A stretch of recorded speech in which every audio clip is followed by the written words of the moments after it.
Hi there, welcome to another exciting episode of Archives of Becoming. I am Kelvin Ibrahim, and I would like to welcome you to an episode that I refer to as very promising, very insightful. The conversation you're about to listen to, trust me, will change your life forever.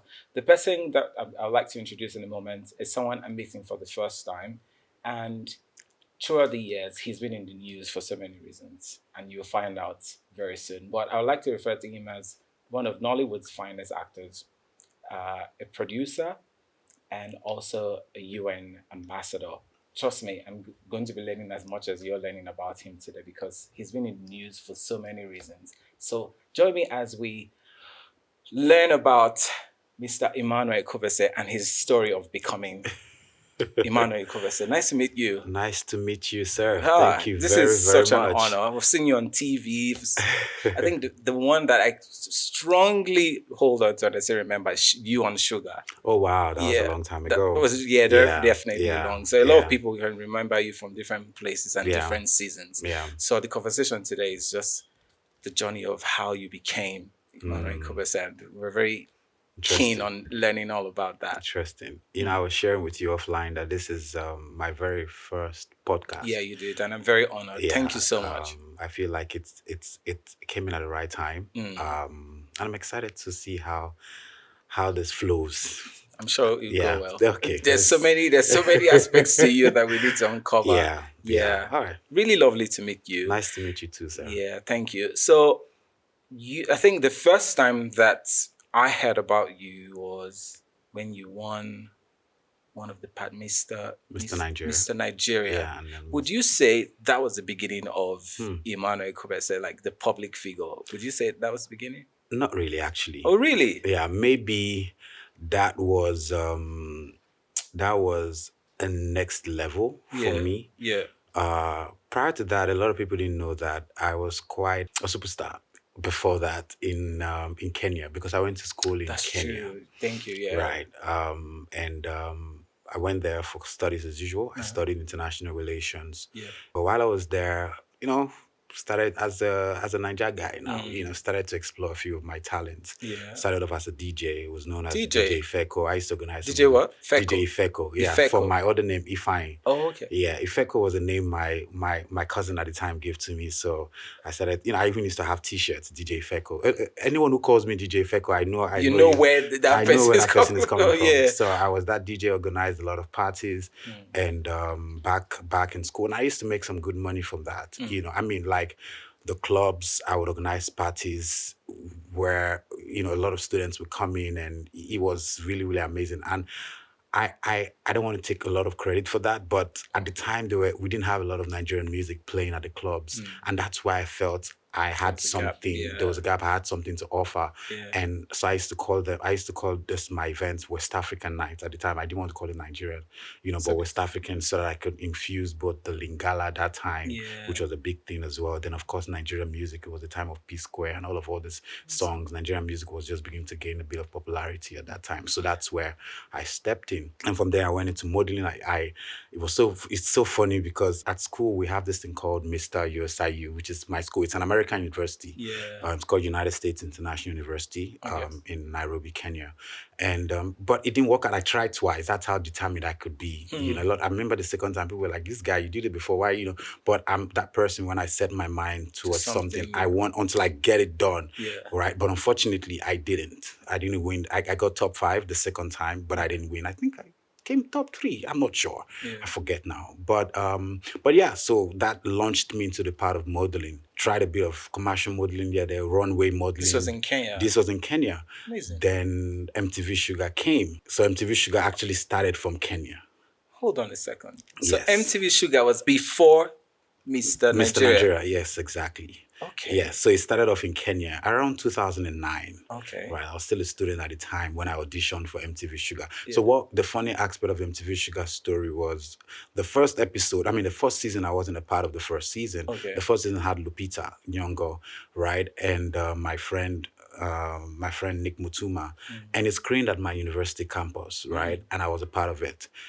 And I saw it and I was like, man, I want to be a part of a show like this. I think it was just how much impacted my life. That was the first time I got tested for HIV and AIDS after watching that show. It was just seeing how, what if you've seen MTV Shuga, you know what I Yeah, mean. no, I It saw it. talks Yeah. about the fast life of how a Yeah. lot of young people Mm-hmm. really, Yeah. you know, live on a very fast lane.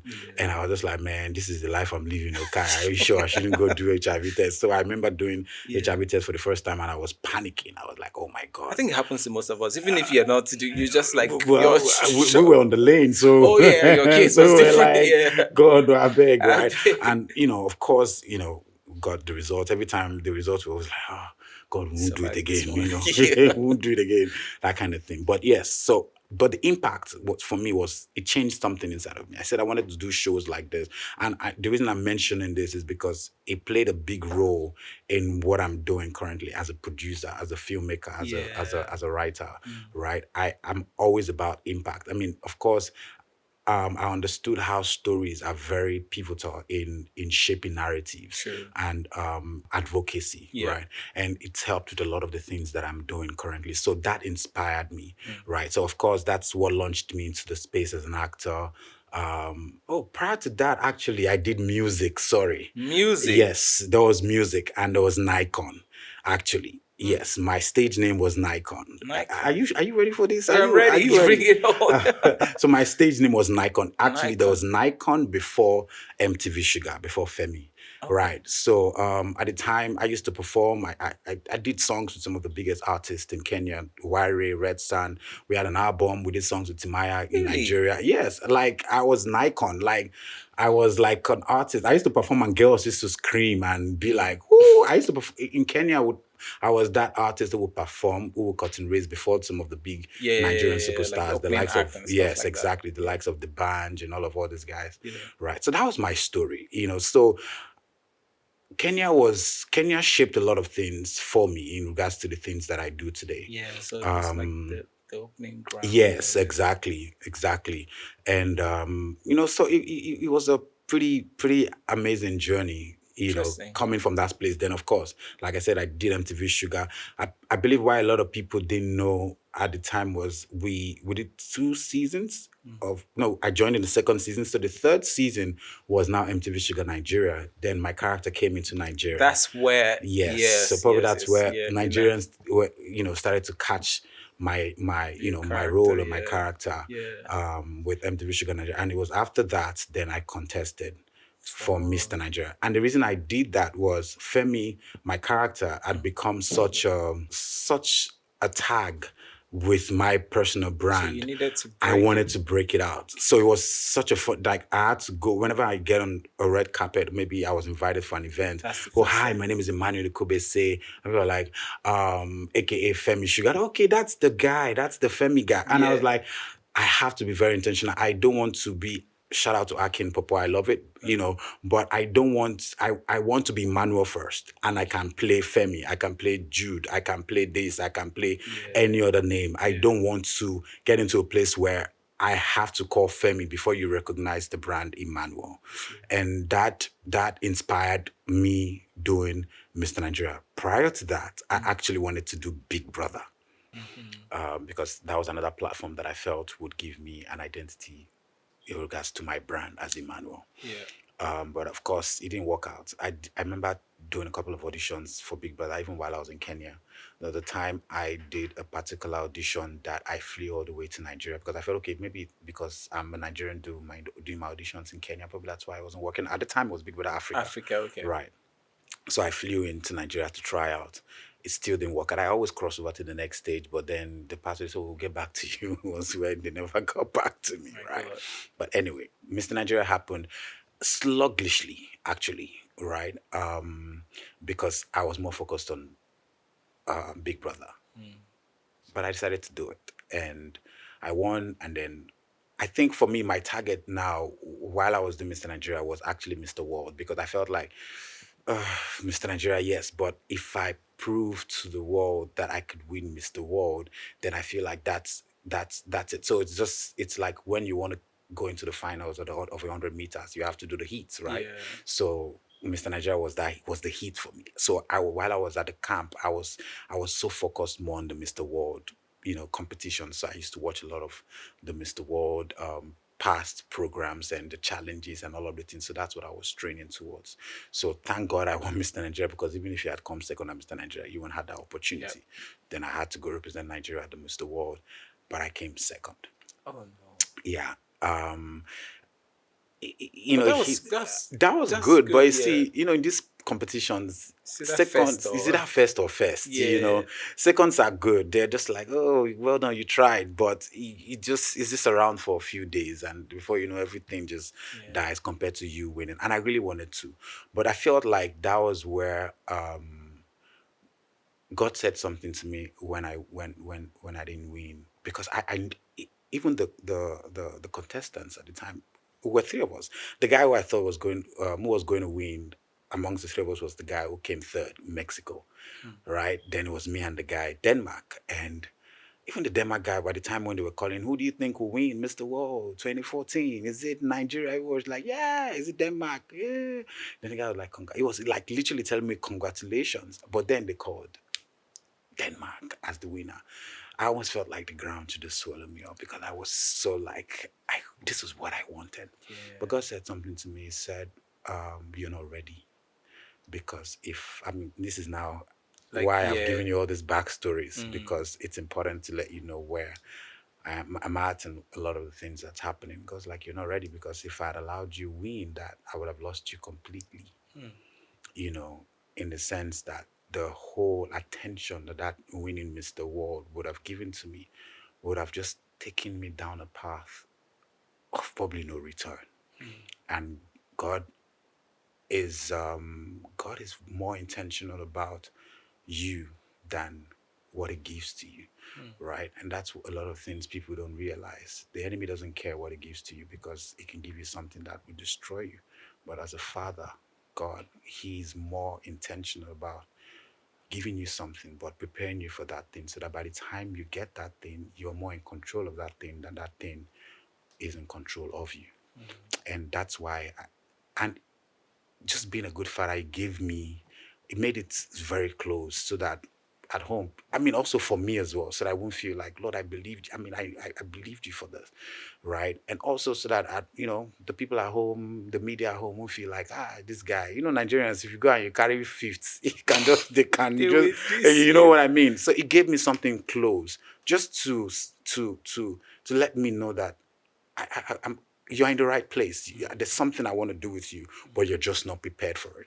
And that's what I started to understand. Um, my life has been, I mean, I went to Kenya not knowing a single soul, right? My university application from Kenya actually came because my dad went for a business meeting in Kenya, and all this while I wanted to go to school in the US. After getting into the military did not work out, I said, you know what, I'm not going to go to Nigerian university. So I was applying for school for university in America or Canada at the time. But these things at that time it used to take a lot of time, Mm.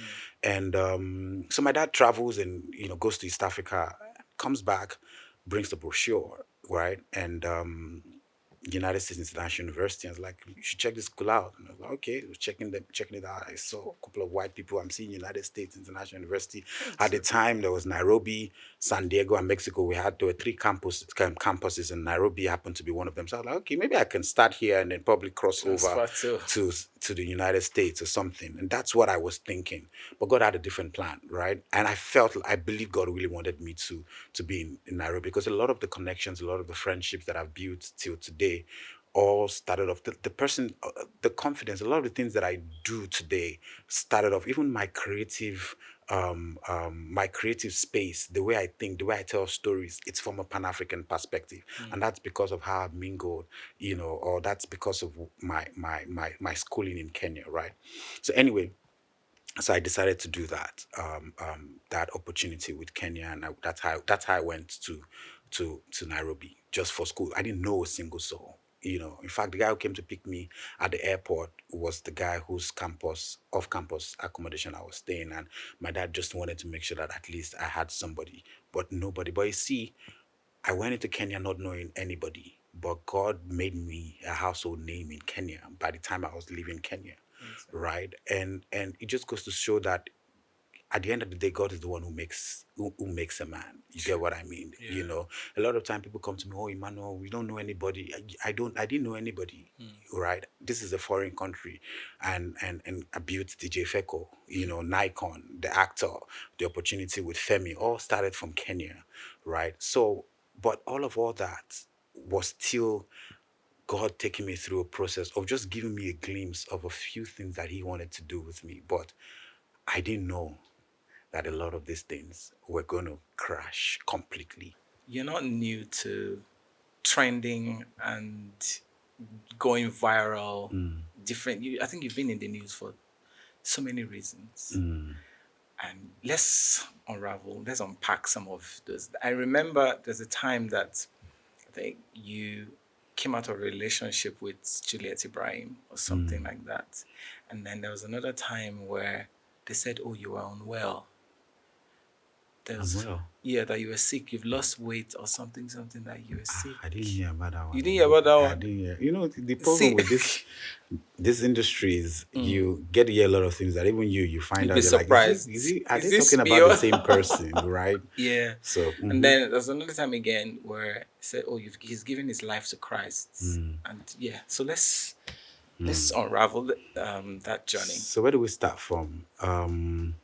Let's just call it past relationships. So yes, we, you know, I mean, the industry puts you in a place where you get to meet quite a number of people, quite a lot of people, some of them popular people, right? And one thing leads to another. You find yourself in relationships with these people, but it doesn't work out. I'm not one who talks about my relationships. The fact that it didn't work out was for a reason why it didn't work out. You know, it's I always believe sometimes even two good people might still not be a good relationship, you know. So I try not to focus a lot on the other person. I always try to focus on me. I mean, this is based on who I am now. Right. At the time, it didn't work out, you always move on to the next, you know. And one of the things that I realize is we are not very quick to check on the inside about us. You know, when we don't run a scan about, okay, so one of the things is you're like, okay, especially for people like us in this space where it feels like it's easy to get into a relationship. Very easy, yeah. You're definitely going to find someone that you would like, and the odds they would like you back, right? So it's more like, okay, they like me, I like them. Let's do it. Let's do it. Yeah. But as I started to journey in God, right? I don't want to take that question, but as I started to journey, I started to realize that, you see, hurt people, right? So because I got into a place where I stopped focusing on other people, I started to focus on myself. In the sense that, why are these things not working, right? Why are you attracting these sets of people as well? You get my point, you know? And I realized sometimes we attract things because you will always, if you're not healed, there's a high possibility that you find attraction in a place where there's also not healing, right? You know, and even if you find someone who is healed, because you're not healed, you find yourself spilling, you know, into that person as well. And then you find out that it's not going to work out.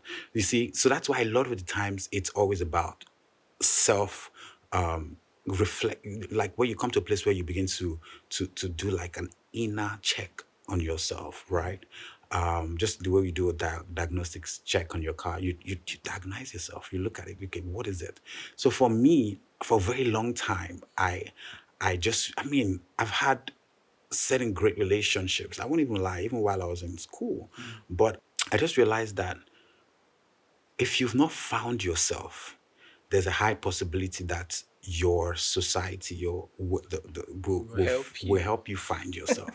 And a lot of those times, it felt like being what we call the alpha male, you know, where it feels like, you know, if a lot of girls like you, and paying attention to that makes you feel like you are the reigning guy. For me, it started from campus. I was this guy who was the real alpha male in the sense that I used to beat people up. Like guys used to be afraid of. I was a guy who used to walk out. I said I wanted to become a military guy. So Yeah. you get my point, right? And it just didn't work out. So I carried that same persona everywhere that I went. In the gym, I was the guy who carried the strong, like I just wanted to stand out everywhere in everything that I was doing. Yeah. And if you come close to, sometimes it wasn't even my fights, just people around me. If you mess with them, and I was scatter everywhere. Like bouncers, I will shut down this place. The other day, it was my birthday just in August, and I caught up with a friend of mine who was my housemate at the time in school, and he was like, "Man, God loves you, Emmanuel." I was like, "Yes," because it was just recounting a lot of the moments that we had in school and just how did I come out without a broken bone? How, like, anything could have gone wrong. And and that's why sometimes you look back at your life, you've seen how God has just been covering you, even in your foolishness, right? So for me, those are the things that happened with me, right? And I thought that was what makes you a man. You feel like, nobody can talk to you, it almost feels like even a girl dating you it's a privilege for you. Privilege, Because yeah. like I said, I was a star, in a sense, I was a student. So imagine a student who was not just getting recognition within my campus, right? It was also across Kenya, right? I was doing shows and singing songs and collaborating with the biggest artists in Kenya, right? So it was a big deal. And but like I said, I didn't have my identity. And because I didn't have my identity, I was definitely going to spill on everybody, no matter how great they were. So, you see, but you need to come to a point of death for you to realize that it is not the other people. You need to stop looking outside and look inside. So that's where my journey started to take me. And that's why I don't investigate my past in regards to the people. It's always about me investigating myself. Right. Because for a very long time, when you always think, because even at that time, this girl know they try. You always found something about the other person. Yeah. But I got to a place in life where I look back, God made me, I called a few of my exes. I called a few of the people that I'd hurt in the past because I didn't realize that I was hurting people, right? But that's just you don't give what you don't have. If you don't have healing, if you don't have wholeness, you can't give anybody anything. You give brokenness, you understand? And I just realized that was all I was giving. So that moved from school, this was, like I said, enjoying a lot of all that fame, coming into Nigeria, the same thing, right, was playing out. So you get into relationships, it's the same thing. So this is me responding to your question in regards to relationships. A lot of my relationships were from a place where I had not found my identity. And that's why God said, Emmanuel, this is me not even winning Mr. World now. Imagine if I If you had had won now, Mr. you'd World. probably So be on the highway. you get my point. So you can understand where we're going with this. So yeah. Very good. And you've spoken about all the contributions that Kenya made to your personal development and all. Do you think that Nollywood played a role? Because I do know that Nollywood, like I was asking you about celebrities and all of that. When you're hyped, you're raised to a very high pedestal, and sometimes you don't even know what to do with it. Yeah. Do you think that contributed to you? In my escapades were I didn't have escapades in Nollywood. Really? Yes, I think I can pinpoint to people I dated in Nollywood. Kenya was what Kenya was You're where probably younger than I was. Kenya. I think by the time I had moved back into Nigeria, my head was a bit calmer, and I was more focused about building a career. Yes, I wanted to build a career. It was no longer that because I'd done that baby boy life. Yeah. You understand? And Kenya, shout out to Kenya. Like Kenya is if you want to be spoiled, Kenya will help you very, very well. East Africa. Because it's a very easygoing society. You go somewhere, you meet someone, she likes you like the person, let's flow, In Nigeria, you have to speak English, you have to let the girl take her, spend money. In Kenya, you just meet someone, you guys like, and it's not because that's the society. They just feel like, they like you. What's the big deal? Let's flow. You get my point? Yeah. So I was that space already spoiled me, and it shaped my identity in a very bad way, very, very bad way, right? So coming into Nigeria,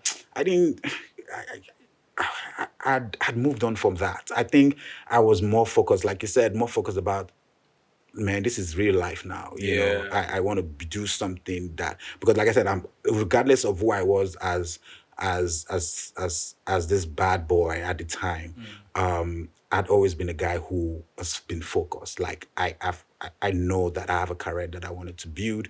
I know that I was someone who wanted to make impact. So a lot of the things that I was doing was still around impact, right? But you see, you can't impact the world when you are broken inside yourself. You get my point, right? Yeah. So these are things that really that I didn't know until God started to help me. So yeah.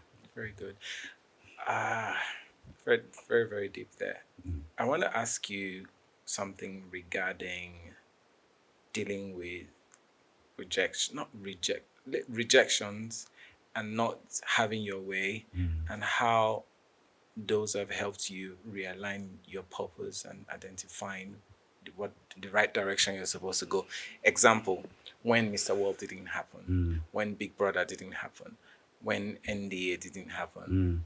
Do you think that there are some like key lessons from all of those that's So helped navigate you to where you are now? I have a better explanation when we get into a certain place in the conversation that I don't want to use. I don't want to jump Jumped into, into. yeah. But at the time, because I can't tell you I understood the entire picture at the time these things were happening, Definitely, right? yeah. NDA, I wanted to do it, but when it didn't happen, I was just like, okay, what's the next thing? And did you feel like you did you feel like you were a failure? Did you feel like you were just not good enough? Or because at the time, that's the first thing that will come to you. No. When people hear, oh, you didn't go in, like Yeah.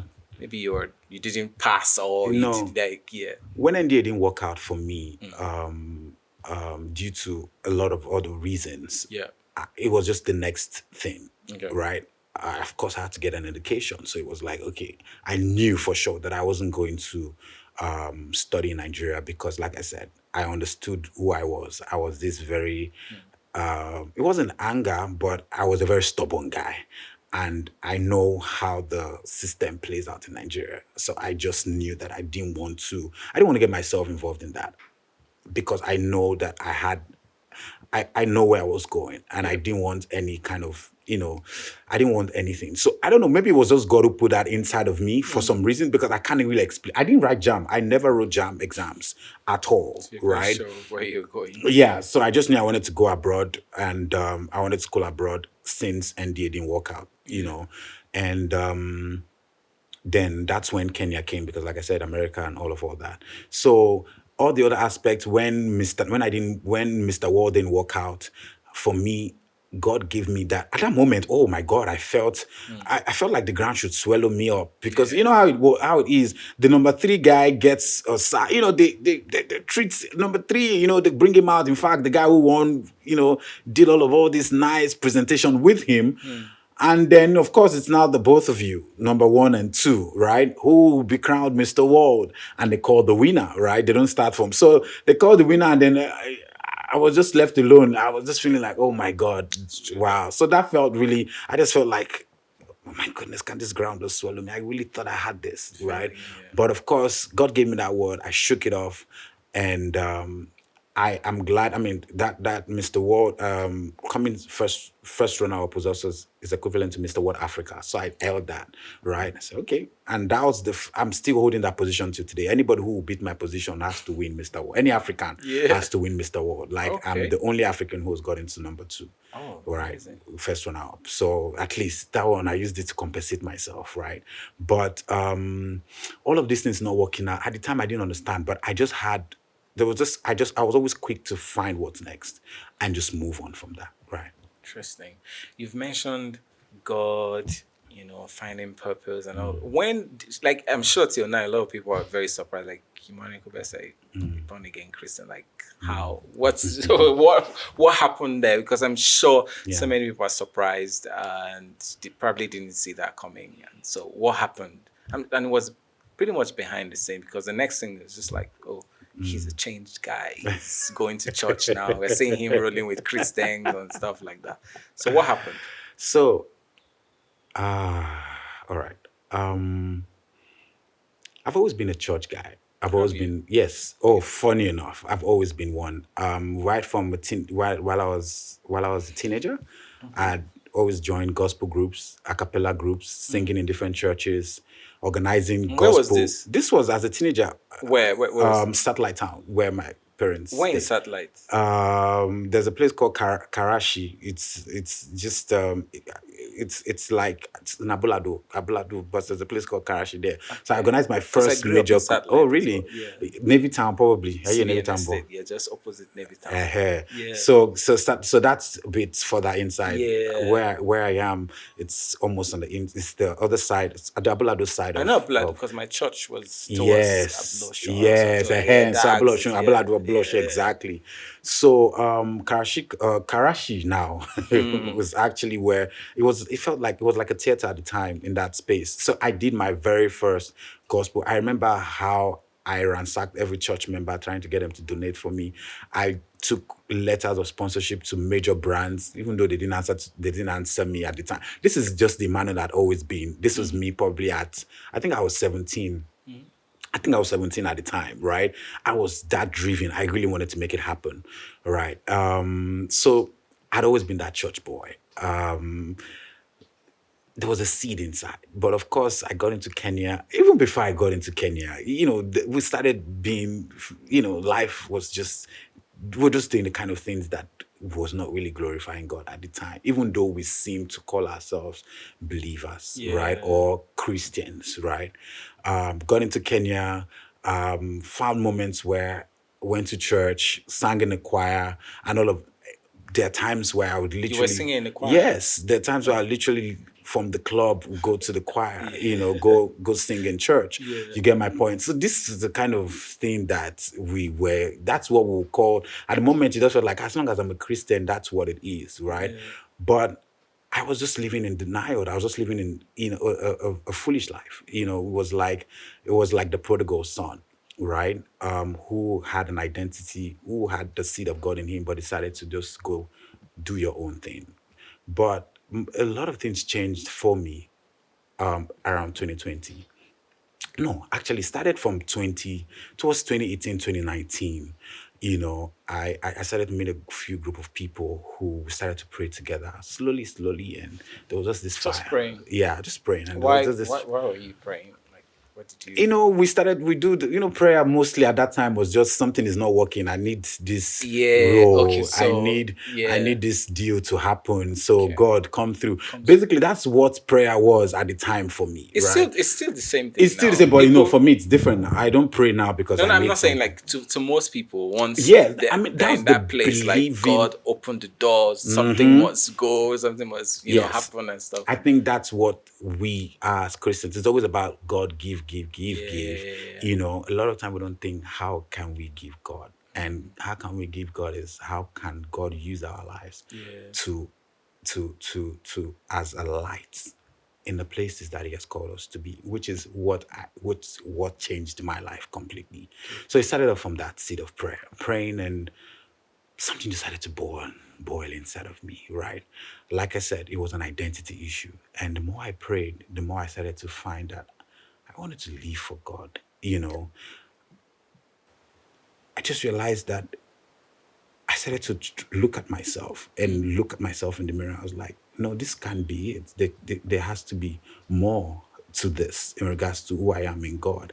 And it was in that place I started to understand I'm in an industry because God has called me to be in that industry. So if I'm in that industry and my life does not glorify God, then what am I really doing? Then I'm not living for God, right? So just in that moment, it started like that from the seed of prayer. Of course, you're still finding yourself going back and forth into a few of the things that you're struggling with, right? Yeah. But there's something inside of you that is burning, that is seeking for more in God. And that was what was happening with me until 2020. 2020 was when I experienced a big blow. But Really then, eager to know what yeah, this big blow is. you see, but sometimes a crash in life might just be the reset you need. And that was what happened. That was 2020 for me. It was the biggest crash, the biggest blow, the most painful experience, the most unforeseen experience of my life. And I tell you, it would have led me into two ways. And now it started to make sense why the seed of prayer that had started around 2018, 2019 started to make sense, because it had formed it had formed a cushion for me to say, you know what, this thing that could have gone completely south in regards to, I would have completely become, that pain would have taken me to a place where, you see that thing that God told me that he didn't want me to win Mr. World, because I would have never, I would have gone to a point of no return. It could have probably taken me to that place, because I would have just felt like, what's the worth of life really? And I don't know what that other side could have been.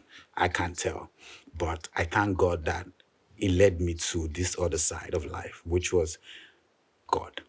So what happened? Were you about to die? I wasn't about to die. I got married. Oh, okay. In 2020, Yeah, but then it didn't work out. That's the most I'm going to share. I got married in 2020, but then it didn't work out. And that was the blow for me. So are you going to share why it didn't work out? Because there's so much to it. And maybe we'll talk about that in season 2. Okay.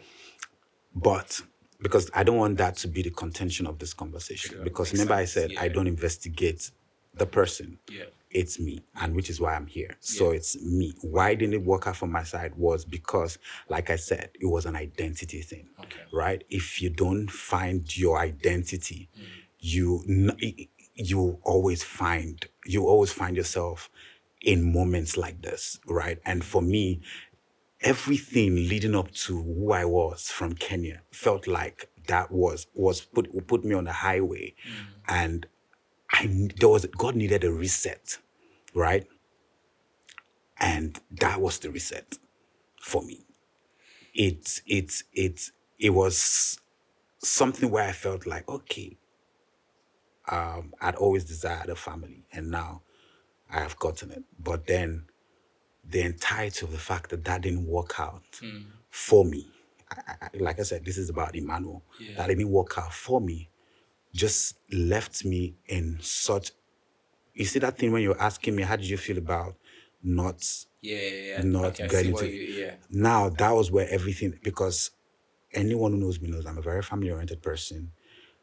And for the very first time in my life, that made me feel like a failure. Like, I felt like, because the wedding I had was a very highly publicized wedding. It was one of the biggest weddings in Nigeria at the time, and it was all over the place, and I just felt like, oh my God, I'd failed completely, I mean, this is supposed to be the highest, the pinnacle of what I wanted in life, a family, and now beginning to see how I can build that. Oh my God, like, this didn't work out, and what next for me? What next? At the time, I was it was oh boy. You see, it was such a moment that I can't explain the pain that came from that space. But you see, it changed everything. It changed everything that I am. It changed my life. It changed how I see life. It changed my perspective of life. It changed who I am, literally. Because like I said, it felt like I had to go back to God, and I said, okay, God, where did I miss this? Where did I miss this? And I thank God, because it just felt like God was waiting for me. Like it's like God trying to call your attention for a very long time, right? And now it's like, okay, finally I get your attention, right? And I thank God that I took that to Him. But it took me to a journey that was a really painful journey as well. Because, like I said, that's why I can't talk about the other side of it. I can only talk about my side. Because I realized that, you see, you don't investigate something, you don't cut a branch and expect and expect that you've done something and expect that the tree won't grow. You get my point? If there's anything you're going to do, you have to investigate and you have to take it up from the very roots. You understand? So for me, I had to go back to God and understand where, and that's when God started to take me through a healing process. So you see, you can't give what you don't have. If you've not even found yourself, you can't be anything. You will always be lost. So I was always a lost Emmanuel. It felt like I was living life. It felt like I was this very popular person. It felt like, the world was celebrating me. But you see, the world was celebrating someone who was not even found himself. you know yeah, I had not found myself. I didn't even understand why I was in the industry. I didn't even understand what I was. For me, it just felt like fame just felt good. I mean, I didn't struggle for it. Yeah. Literally, And it you became started. used to I it. became used to it, right? And I was just living that life and just doing all my things. I didn't understand the hurts that carried along the line. Everything didn't start from 2020. 2020 was just the crash. It feels like, when you're driving, when you're going on a 10-hour drive, right?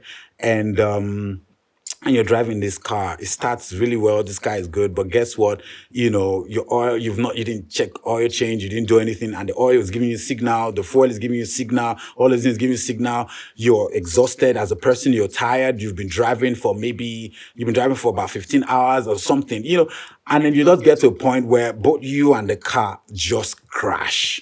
Yep. You understand? Because there was no check. So for me, I took my crashed car and took it back to the maker, right? I mean, in Nigeria, we take it to a Panabita, a Mercedes. But the best thing to do to a Mercedes is to take it back to Mercedes, the people who made Mercedes, right? For them, they can always fix because they were the creators of Mercedes. So for me, that's what I had to do. And that's when my life really changed. And it wasn't a very easy process. It was a very pruning process where God started to open. There were moments where I was all, and it felt like the whole world shut me out. I can't even explain. I stopped getting jobs. Oh, I stopped. No one called me for roles anymore. Nothing. It just felt like everyone. This was a guy who everybody was celebrating. All of a sudden, it just felt like nothing happened anymore. Probably maybe because, there's always that stigma that comes with someone who has been, married and divorced. Probably that played a role or whatever. I can't explain it. But you see, I understand it now because I know that God needed me with him at that moment back there in his garage where he needed to fix me as my creator. So he began to take me through a lot of the processes, a lot of the hurts, a lot of things that I have carried from hurt, a lot of things that I've done from people that I've hurt, and then he started to work on me, to heal me, and to truly find my identity and to truly understand who I am as Emmanuel. What has he called me to be? What has he called me to do? You see, anybody can tag an identity on you if you don't even know your identity. So that's what the industry did to me. That was what Kenya did to me. That's because I didn't even know who I was. So everywhere I stepped into, it was easy for people to tag. It was easy for that community, that society, that environment to tag its things on me. And I carried that and I moved on with that into a place and God started to take away all of those things. Away all of those things. And it was a very hard place. It was a place where I had to call people that had hurt before in the past, relationships that I've had in the past. Oh my God. There were moments on my own I would just cry. I would just weep. Yeah, like for days, I was all by myself. It took years. It took years. I'm telling you, it was a very hard place. But I thank God that I had God with me. I had a comforter with me who comforted me all through that process. And in that same place, that's where God started to build me and mold me spiritually. Started to feed me with the word. I started to listen to, the certain messages he started to bring towards me, to people to listen to.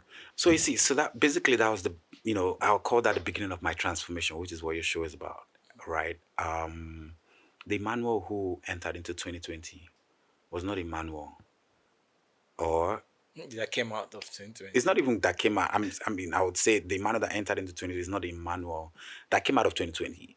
Leading into who I am. I'm not there yet. Yeah, in the I'm journey, still of far. course. I'm on a journey, but I am grateful to God that where I am right now is a journey in Him.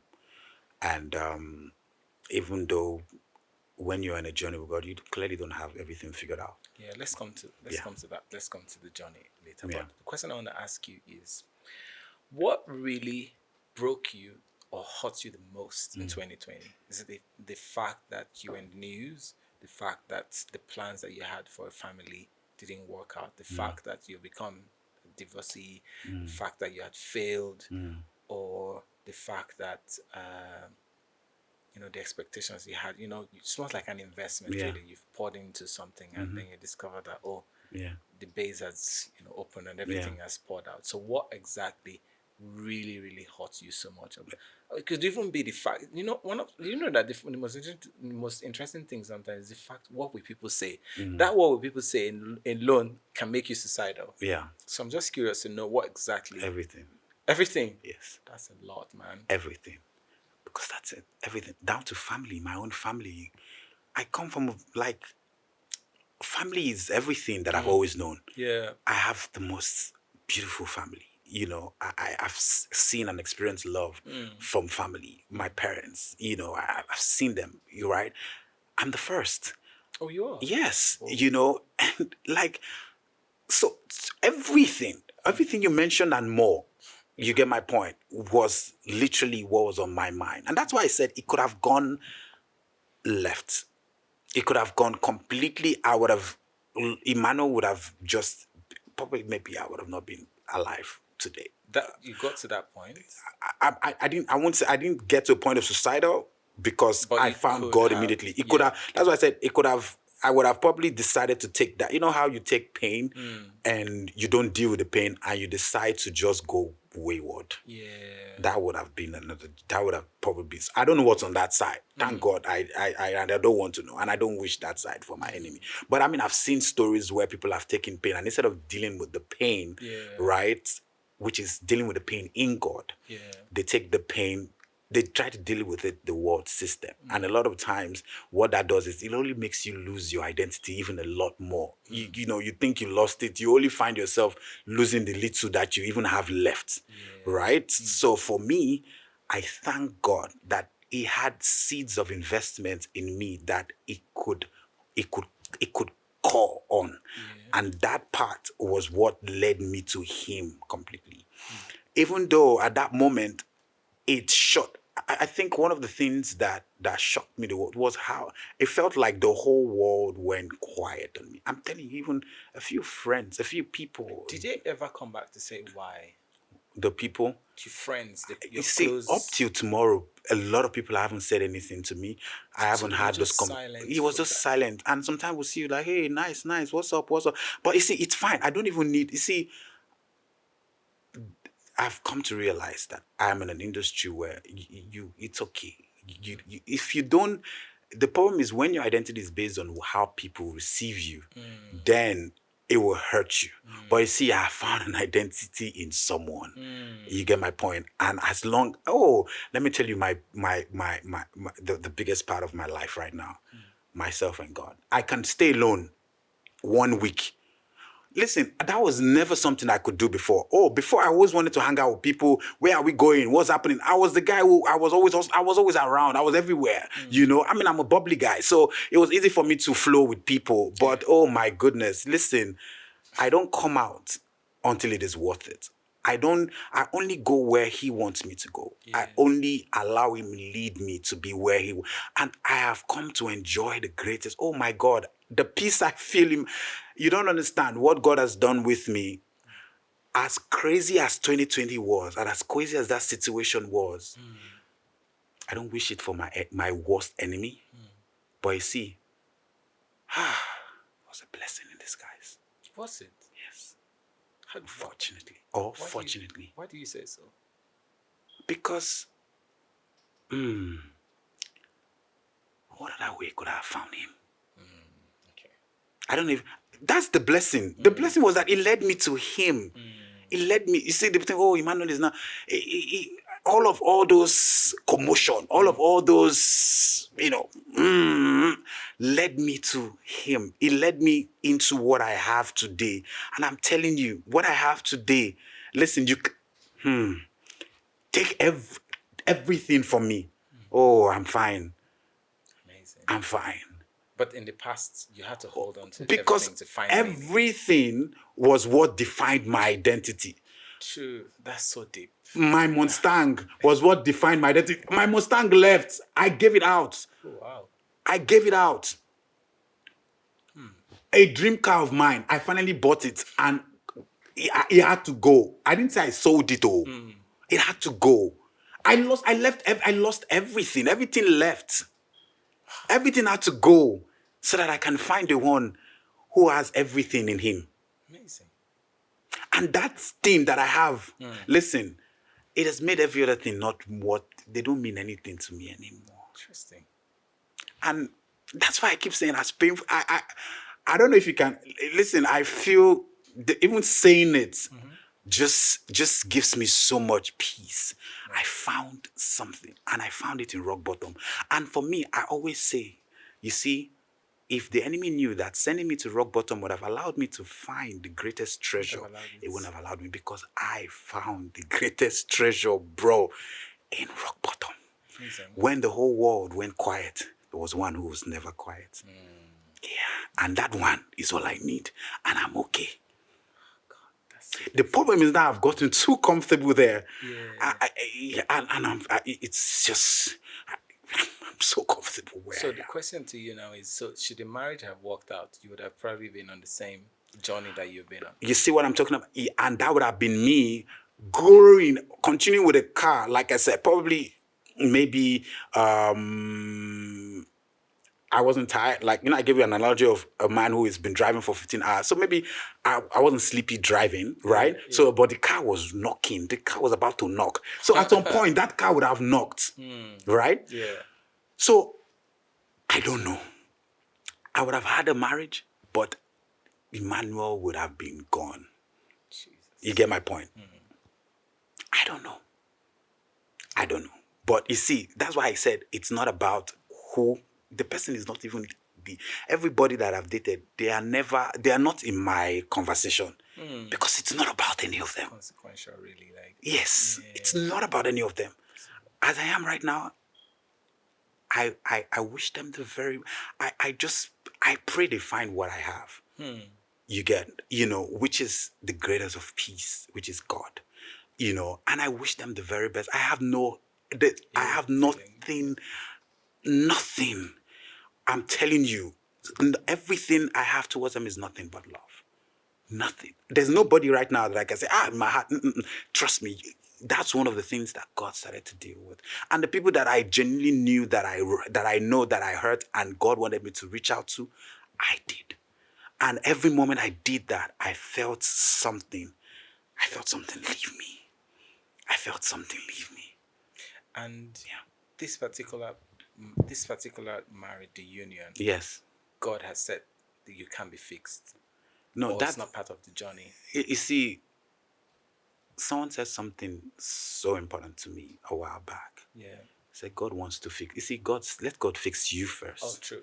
You see, sometimes you if you're bleeding, it's like someone who is doing a surgery and the doctor is trying to work on the person, and the moment they open the person's heart, the person wakes up and the person begins to run around the hospital. You're going to spill blood around that hospital. Allow him. Let it be. Let the surgeon do the work he wants to do. It's about you first. Yeah.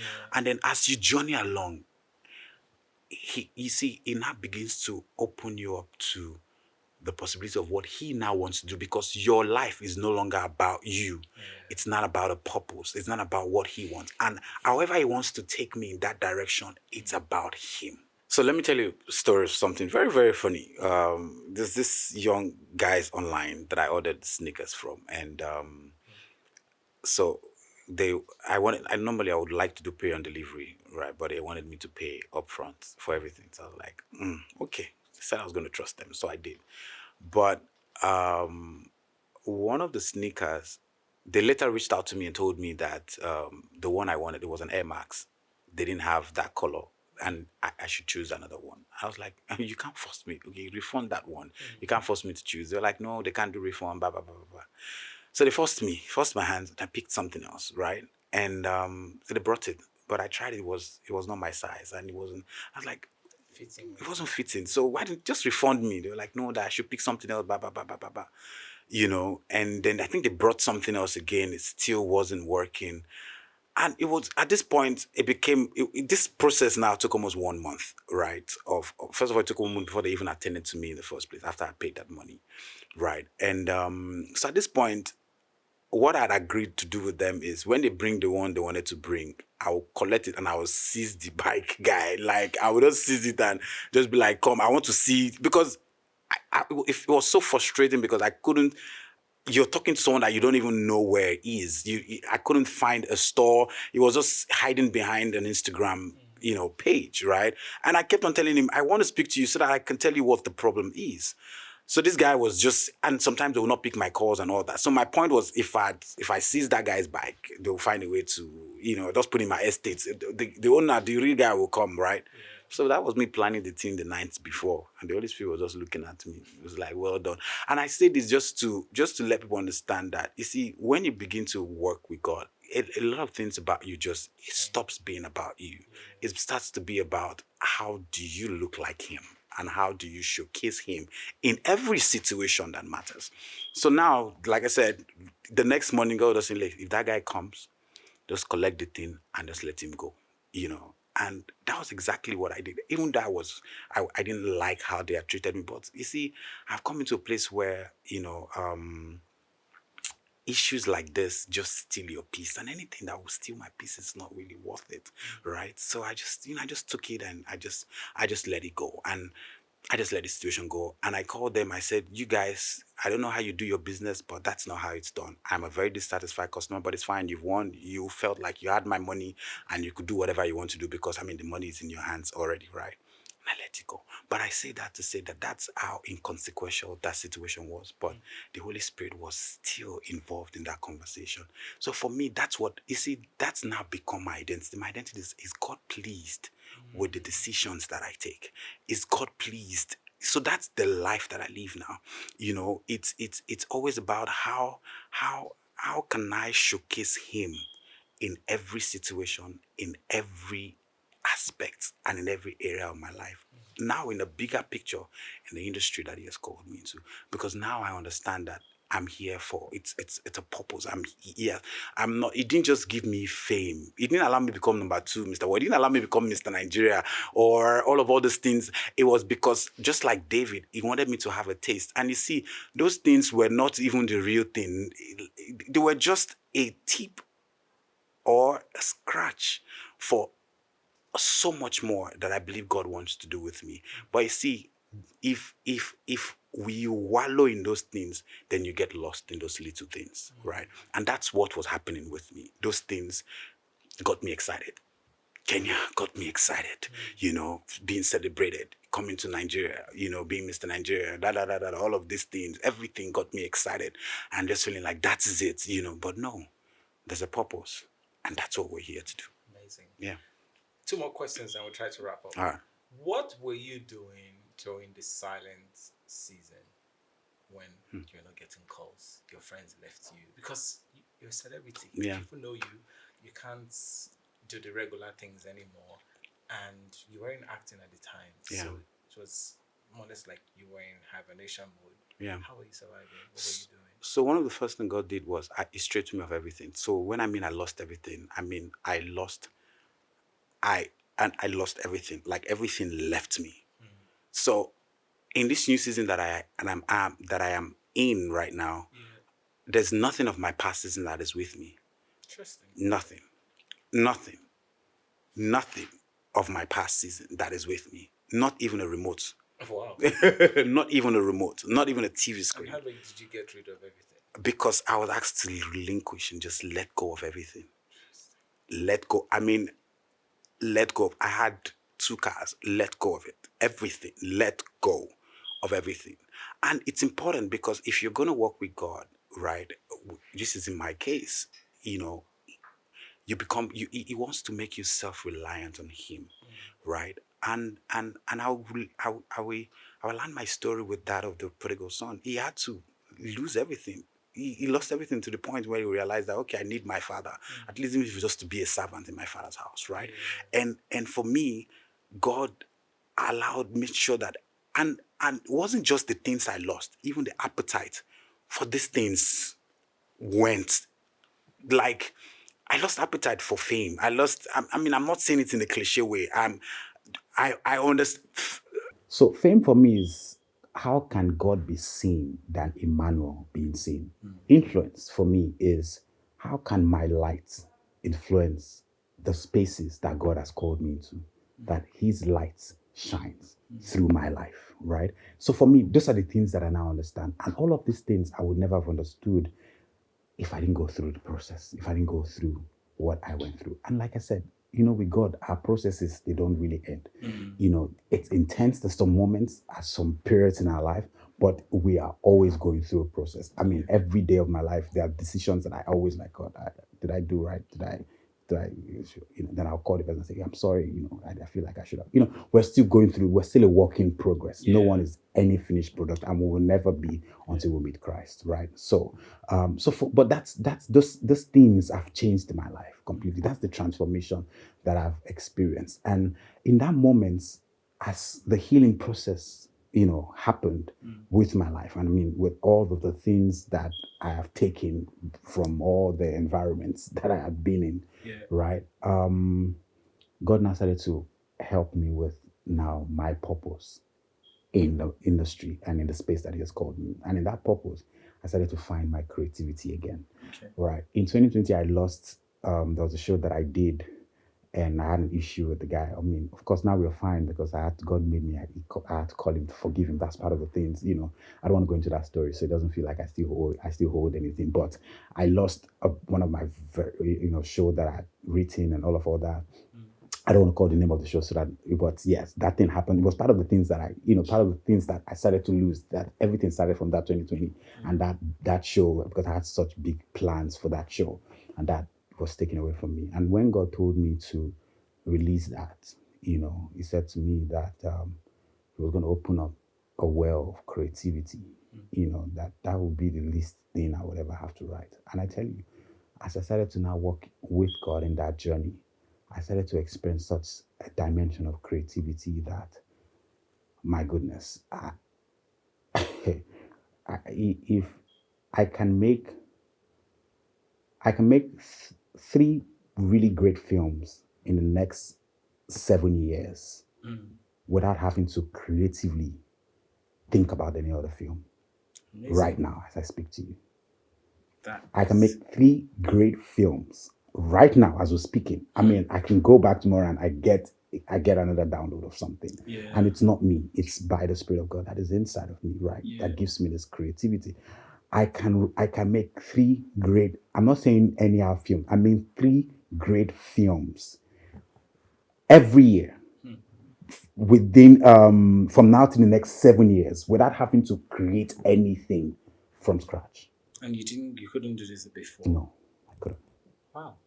God is amazing. Yeah. So those are the things he started to do. Part of the things I experienced as well in that scene, I traveled to the US, started to do a bit of courses here in directing and filmmaking, just sharpen my skill a little bit, started to understand the business of filmmaking, did a couple of courses here, residencies here and there, just to build myself in that capacity based on where I'm on right now as a filmmaker, as an actor, and more as a producer, you understand. And all of these things is still in him, So I'm excited I'm excited for all that God has in store. Like I said, when I talked to you earlier, it's when I was sharing with you earlier, all of these things come from just me and him being. Before, I would never have been able to do that. I always wanted to be in the next place, I wanted to be in the next film. Especially now that, and you see the pause that happened with me happened at a point where the industry shifted. Yeah. There was a big shift in my industry from 2020 to 2025 right now. A lot shifted. A lot of my friends who were actors in 2020, who were just catching their first breaks, I know the household names they are right now. A lot of things shifted. But you see, I would not change that moment for anything. Great. Yeah. Amazing. So there's something I always ask everyone at the end. What's this next chapter looking like? Like you already said that you're still on the journey. Yeah. And this is your journey of becoming. You've spoken all through about the Emmanuel Ikwubese that we knew. Yeah. What is this new journey that you're on now? And what do you think lies ahead? You see, the beautiful thing about following God is He doesn't reveal everything. I'm sure you know that. Sure. It's always about one step at a time with Him. Yeah. And that's one thing that I'm learning. Before, I used to want to figure out everything. Yeah, Get the full picture. But now I'm learning to walk by faith. Yeah. I'm learning, okay, like I said, I've told you about all these exciting things He has given me, the films. How are the resources going to happen? I don't know. But I follow Him. He gives me an instruction. Go here, I go. Go here, I go. You understand? But you see, most importantly for me is being the person that He wants me to be. Is showing up and let people see Him, let people experience Him through my life. And that doesn't need anything, right? It just needs me showing up because I carry Him. You understand? It doesn't need me making a big film project. That is great, yes. But you see, the most important thing I've come to then is from the very little spaces you get into, forget the big space that you want to influence. From the very little spaces, how are people impacting? How are you impacting people? And how are people feeling the light of God that you carry? For me, that is the satisfaction that I get. Something as little as a friend. I was in Kenya the other day, and a friend of mine said, Emmanuel, just whenever you're around, it's just a light you carry. Now, that money cannot buy. At all. No satisfaction. And it puts me on that, it brings me, it's something that helps me go back to Him to say, God, because now if you are making these people see your light through my life, they can't experience anything else than that light. It has to be that. So for me, that's the consciousness of what I carry now. It's from me being here with you. I want you to experience that light from how I speak, from everyone in the room, from friends, to family. Let it be the same thing, regardless of who. Then, however God wants to transform that into the influence of now an entire industry, let it start from, you see, they say charity begins at home. Let it start from the few people that I encounter every day. For me, that's what it is for me. And that's the satisfaction that I get every day. Just knowing that people can experience God through my life. Amazing. Yeah. Thank you so much, Emmanuel. And that is worth so much more. I feel like that's the story. When you make a film and people experience your film and they're like, wow, you're such a great producer. Oh, Kemi Adetiba with this beautiful film that she has done, To Kill a Monkey. You see everybody like, oh, wow, that's great. Do I want that? Yes. And I have stuff like that I would like to do. But you see, I am just in a place where let it start from one person. Just making your life now a story that God can showcase, that film that people can see and say, come on, this guy, there's just something about you. It's a light that you carry and you bring light into a room. Amazing. That is now my new found identity. Amazing. Yeah. Thank you so much, Emmanuel. And I'm excited for you, I'll say. And we're praying for you. We're believing God that, everything that He's called you to do in this next phase of your life, it would all come into fruition. And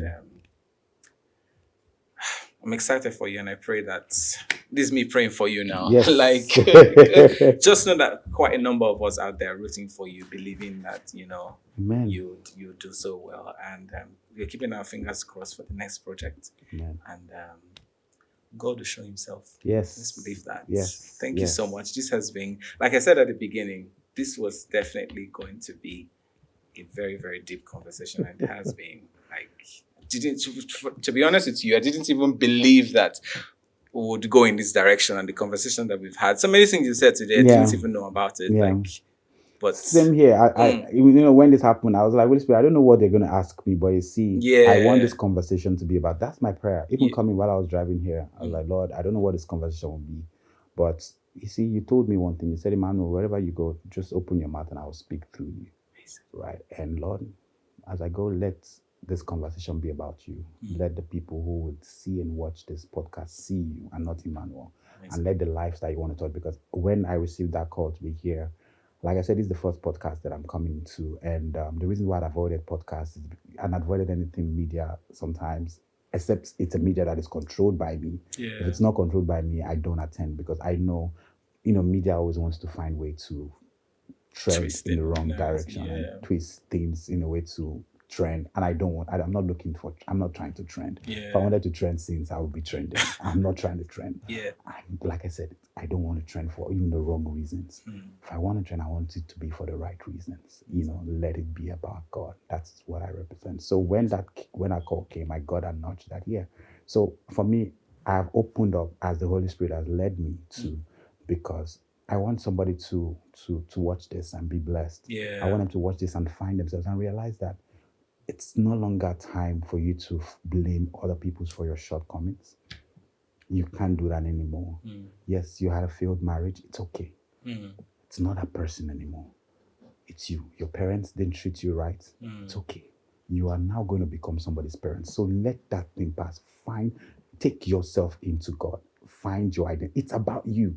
The moment you find you, you can discern anything that carries the light that you have now found. Yeah. You understand? So you now become light. It's not light versus light. Yeah. You understand? Because that's what you attract. Even when other things come, you can discern that this is not your tribe. You can discern that this is not what you represent, because you have found an identity in yourself that nothing else can shake it. Nothing else can take you away from that identity. Yeah. So it's no longer time to investigate other issues. It's no longer time to investigate what happened. Where did they go wrong? It's you. And for me, I actually fully take responsibility for areas where I feel like, I hurt people. Even in my past situation, I remember I had to reach out to her some while back, to say, hey, I'm sorry. The situation hurt me, but I'm also sorry in ways that I might have also hurt you. You understand? Because you see, we have to, it's about just something didn't work is fine, but we need to learn to forgive each other, forgive ourselves, and just find peace and just move on with life. And those are the journeys that God has been taking me through. And it's in those moments you find something, you just find peace. There's a peace that you find in doing these things. You understand? And for me, that's it. If I see any of these people tomorrow, hi, how are you? I hope you're doing great. And God who made me, I just wish them the very best. I want to see them fly. I want to see them become everything that God has called them to be. I mean, every single person, from the ones I've hurt, from the ones who hurt me, that I feel like I needed to apologize to. Like I said, it's no longer them. It's about me, And so that's it. And I just pray that this becomes, this show and this episode really helps people to find that healing that they truly need. Thank you so much, Emmanuel. I'm very envious for the people that are going to watch this now, because there's so much you've said, so much nuggets, so much wisdom, so much direction for people who are going through different phases of their life. And I hope that as you're watching this, you're blessed and from all that he's shared. And we're looking forward to the next season of your life. So Amen. See you next yes. season. Thank you so much, Emmanuel. God bless it's a pleasure you. to meet you. Nice to meet you. Thank you so much.